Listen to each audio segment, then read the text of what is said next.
All right, so let's get started.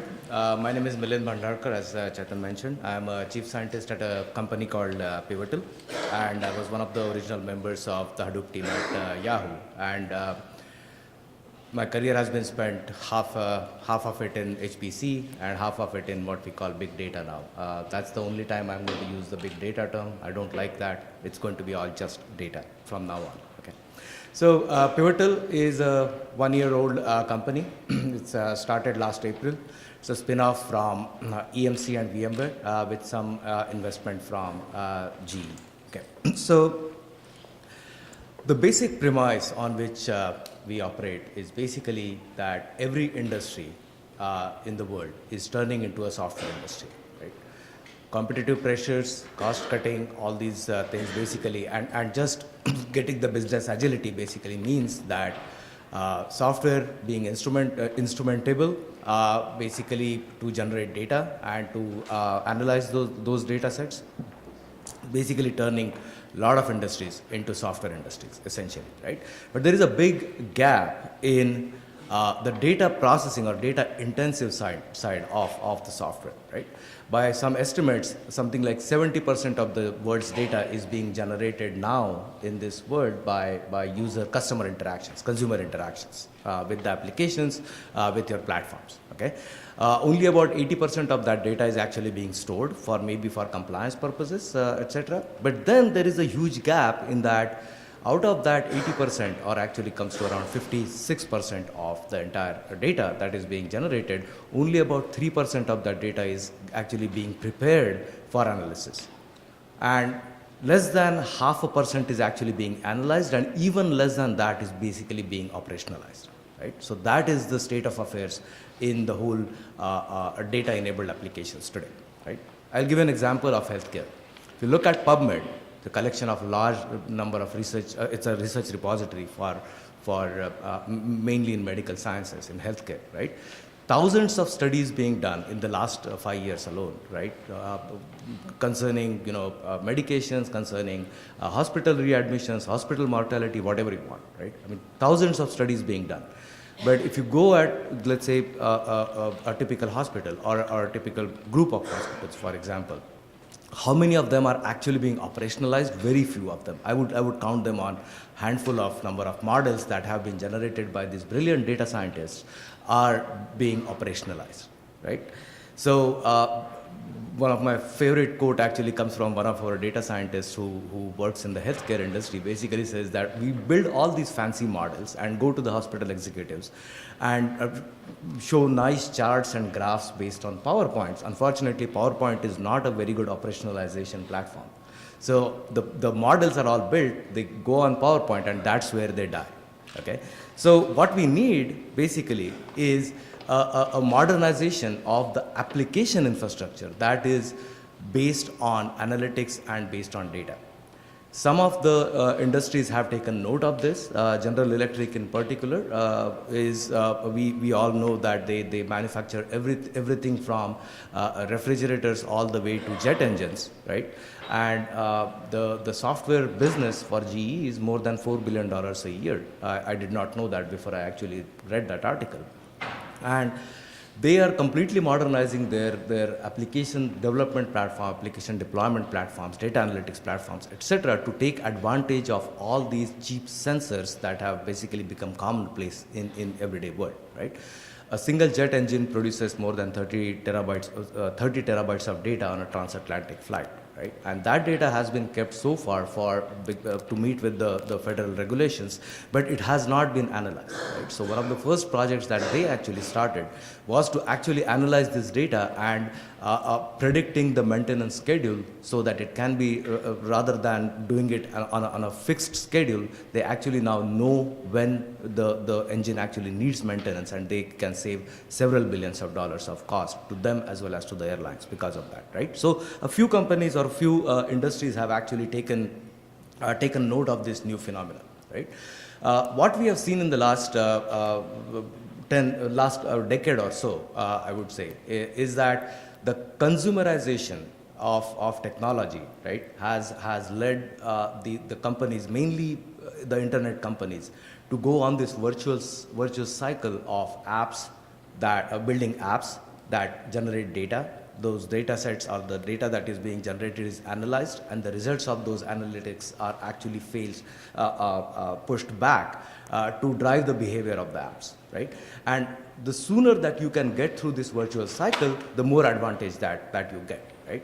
So for example, in Google or in Facebook or in Yahoo, there are simultaneously something like hundreds of experiments running on their platforms, right?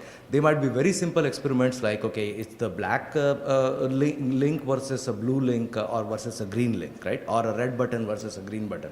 Even simpler experiments like that. But you actually experiment with that, do some A/B testing based on that, and analyze that data and feed that data into the analytics engine and drive the behavior of an application to further their business goals, right? So that's sort of these are the three building blocks that we would like to get into the regular industry, not just the internet, Silicon Valley echo chamber essentially, right?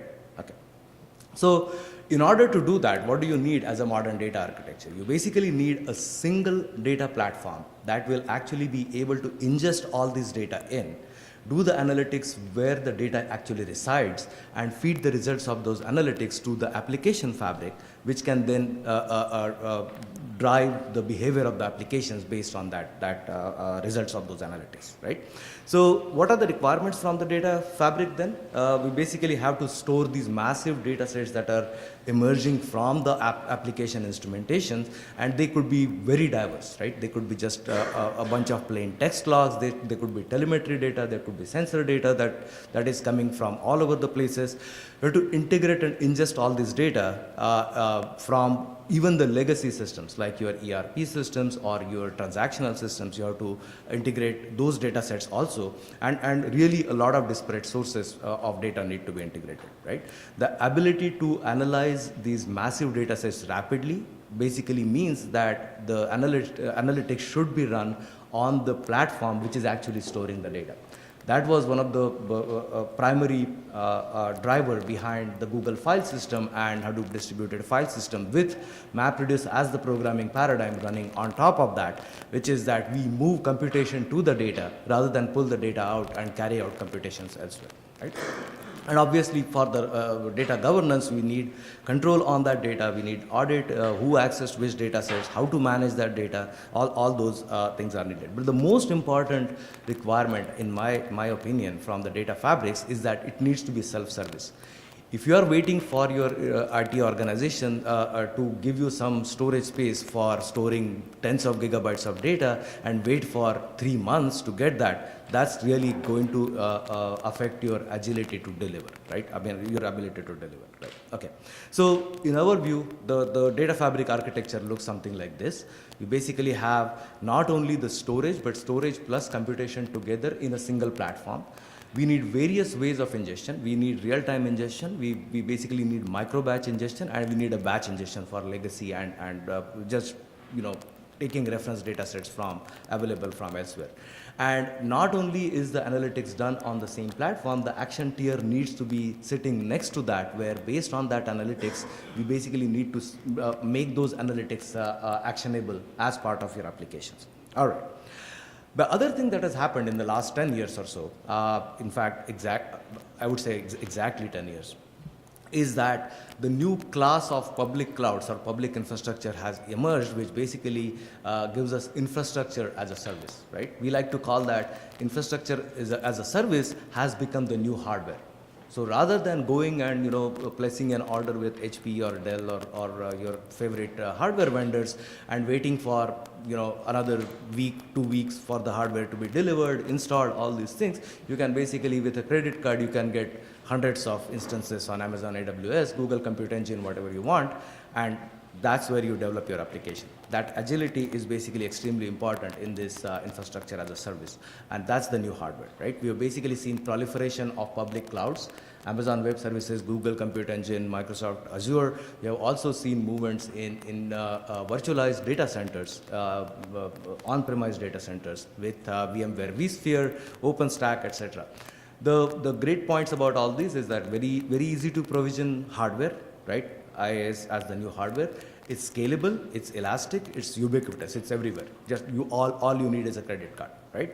Now what this needs though is it needs integration with the data as a service and analytics as a service, right? Because when you have your data sitting in legacy systems, uploading it to the public clouds, etc., becomes an issue, right? You are going to be network bound. So the data needs to be generated there, the data needs to be kept there, and analytics needs to be available as a service within those clouds themselves. Yeah.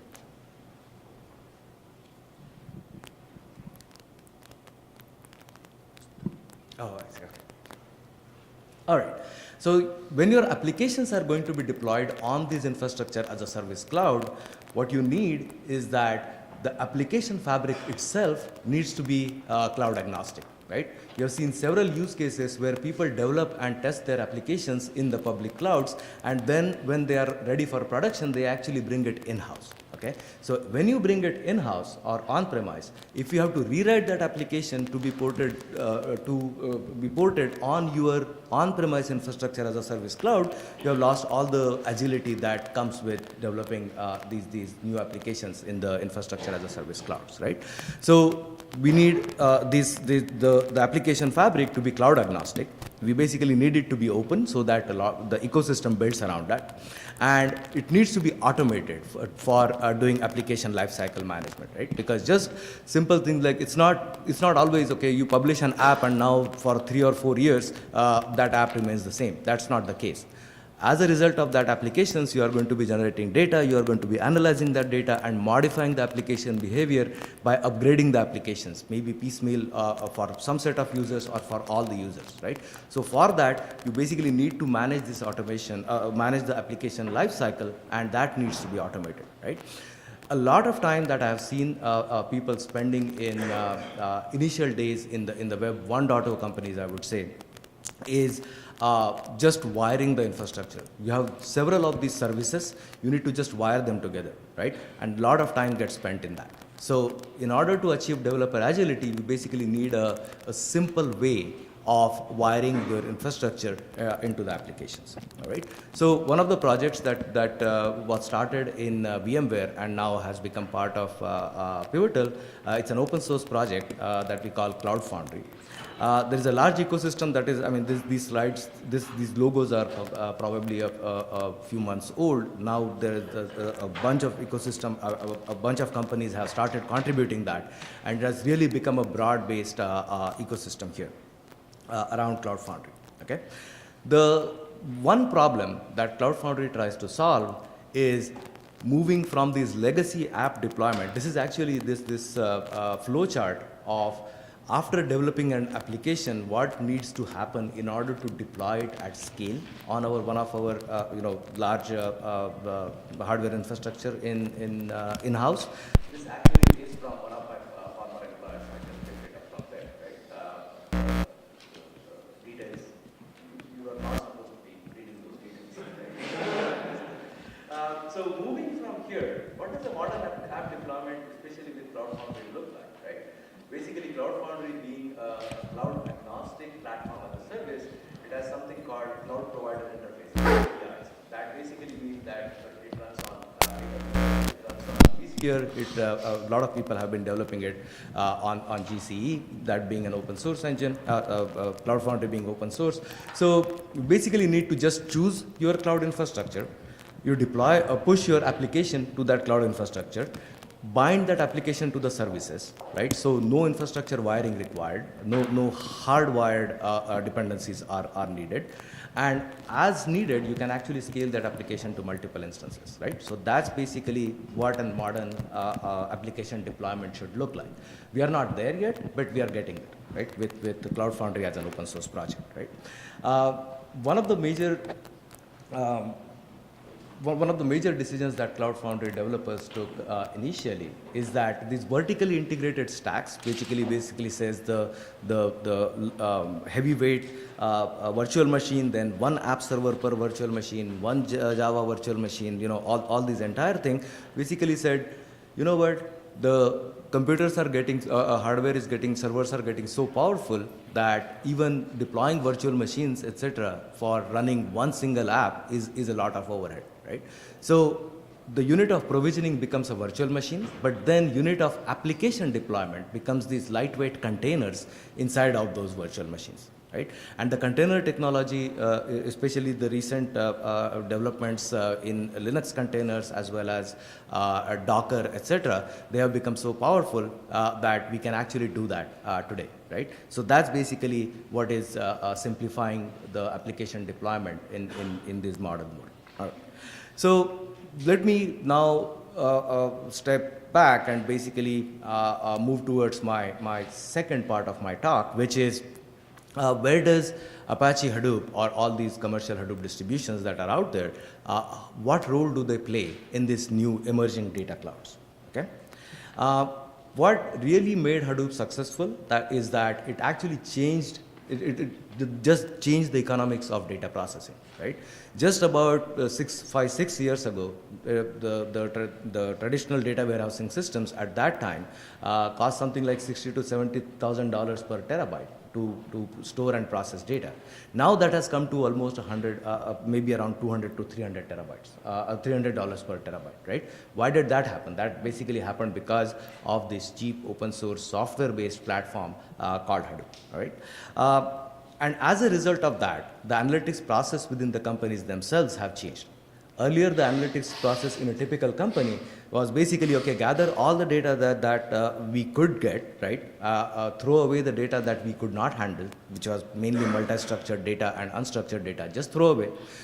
Get the structured data in. The structured data needs to be integrated with a costly sequential ETL process. And then after all the data reference data sets within your company, within your organizations have been nicely structured, you load them into an EDW, an enterprise data warehouse. And in order to get access to that EDW, you create a small data marts that are, sort of a logical data warehouse kind of a view, right?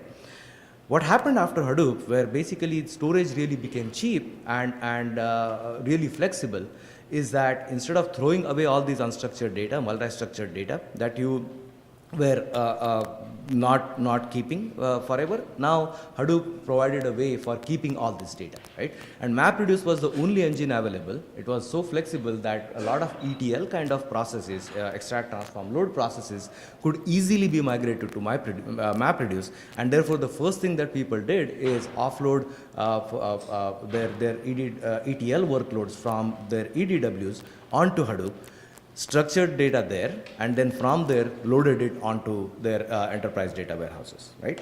What has happened over the years is that Hadoop became more and more mature. It actually got a lot of very familiar looking interfaces for programming in Hadoop, like SQL. And now we can see that a lot of things that we used to do in data warehouses is now actually being done on top of Hadoop. Right? So that is sort of the shift that we have started seeing. It's not all there yet, though. I mean, not everybody has adopted it, and this is sort of my take on based on our customer base, that a typical organization is in one of these 5 stages in their Hadoop journey, right? I think there are about 10% of the organizations, the Fortune 2000 if you take, they are still ignoring the value of Hadoop in their organization, right? A lot of them have realized the potential of Hadoop as just store everything forever or up to a long amount of time, right? A few of them have basically started looking at their EDW workloads and saying, okay, why am I paying millions of dollars for an enterprise data warehouse when 40 to 50% of that time is actually just going in low value ETL tasks? Okay, so ETL offload is something that people have started doing now, right? A few of them, which were sort of the early adopters of Hadoop, the Yahoos, the Facebooks of the Twitters, LinkedIns of the world, they are actually doing meaningful deep analytics on their Hadoop clusters, right? But still the problem remains that only less than 1% of the entire Fortune 2000 is actually operationalizing that analytics, right? And we would really like to change that. And that's where actually I think Hadoop is going, is to make it easy to operationalize the results of these analytics, okay? All right. So what can we expect in future? This is a very famous curve by Gartner, adoption of new technologies, and you can basically see that even if Hadoop is not mentioned here, the term big data is somewhere near the top. So the Gartner's recommendation, Gartner's prediction based on this curve is that now Hadoop is going to fall into this, or big data is going to fall into this trough of disillusionment, right? That was in 2013. Around the same time, one of the Gartner analysts actually published this article saying that, oh, Hadoop is going to be everywhere by 2015, right? So which one is right? Well, I think both of those are right? I mean, yes, Hadoop, when you define it as the traditional interfaces to Hadoop, which is MapReduce, yes, I think it is, we have already started seeing that it has fallen into the trough of disillusionment, right? The batch-oriented nature of MapReduce is basically being challenged by a lot of different interactive and real-time engines, streaming engines, but they are all running on top of Hadoop. Now, what does on top of Hadoop mean? Well, my definition, and analysts are still trying to define Hadoop here, but my definition is that anything that works with HDFS, Hadoop Distributed File System, as an API is basically running on top of Hadoop, right? So what we have seen in the past, in the recent past, in the last 3 years or so, that the number of storage companies and storage engines that have started offering Hadoop compatible file system APIs have exploded, right? Almost, you cannot find a storage company in the world that does not have a Hadoop compatible file system APIs. You can already see it from this slide, right? The second thing that has happened is an old workhorse, 40-year-old workhorse, SQL, has actually made a comeback, right? So the flexibility of MapReduce and the interface, the intuitive interface, declarative interface of SQL have been clashing for some time, and people have realized that, you know, yes, we can get a great Java programmers to work in and around Stanford. When you go beyond Sacramento, well, it's really difficult to find that, right? So all the old not really old, but really the standard technologies are actually making a comeback to run on top of Hadoop. And we can already see these are all announced or released, all these products in just last 1.5 years, I would say, right? So there are definitely more to come. Why did this happen? Well, the Hadoop architecture itself underwent a tremendous refactoring, right? Hadoop 1.0, which was basically, I would call it about from 2006 to 2013, right? Hadoop 1.0 was the prevalent Hadoop architecture, where basically said, okay, there is HDFS, there is MapReduce engine, and things that are running on top of the MapReduce engine, right? So it was basically like a, I would say, like a smartphone that could run only one application, right? Obviously, that's not very useful. So what has happened over the last year is that the Hadoop 2.0, when it got released last year, it basically a simple refactoring of the resource management aspects of MapReduce to be separated from the MapReduce programming paradigm itself, basically enabled more frameworks other than MapReduce to be run directly on top of Hadoop. And this was called YARN, which was the acronym is for yet another resource negotiator, right? So the resource management aspect of the cluster are now taken care of by YARN, and rather than MapReduce, everything else basically just uses the resources allocated and scheduled using YARN to run their own frameworks, right? So that's basically the vision of the Apache YARN project, which is that YARN will be the basic resource management layer on top of HDFS, and a lot of these frameworks will directly run on top of YARN, okay?